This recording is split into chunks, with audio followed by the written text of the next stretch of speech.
ሰላም ሰላም፣ እንኳን አደረሳችሁ። እንዴት ናችሁ? እንኳን አብሮ አደረሰን። ሰላም ሰላም። ከገደብዬ ወደ አምባ ጊዮርጊስ ነው የመጣ ነው።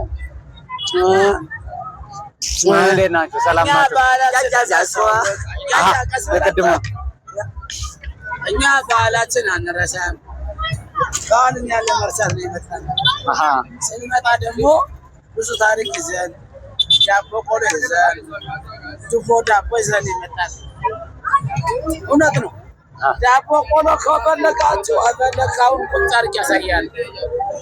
የእውነት ታሪክ ነው ማለት ነው። መነሻችሁ ከየት ተነሳችሁ ነው ወደዚህ የመጣችሁት? አምባ ጊዮርጊስ ወደ ገደብዬ ጀምራ ገደብዬ እስከ አምባ ጊዮርጊስ በእግራችሁ ነው የመጣችሁት? ይህን ሁሉ መንገድ እንግዲህ ጥምቀትን ለማክበር ሶስት ቀን እግር መጥፈል 3 ቀን ነው የመጣችሁ። ይችኛዋ ምን ትባላለች?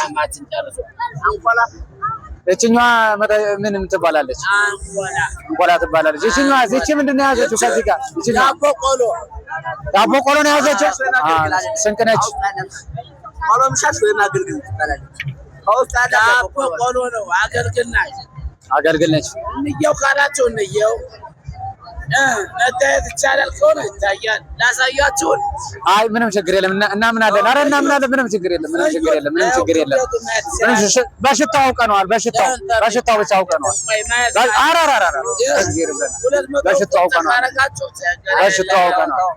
በሽታው አውቀነዋል። ሀገራችን ኢትዮጵያ እቺን ቀመስ ስላድርግልህ ብቻ ሀገራችን ኢትዮጵያ ሰላም ያርግልን። አሜን አሜን አሜን አሜን።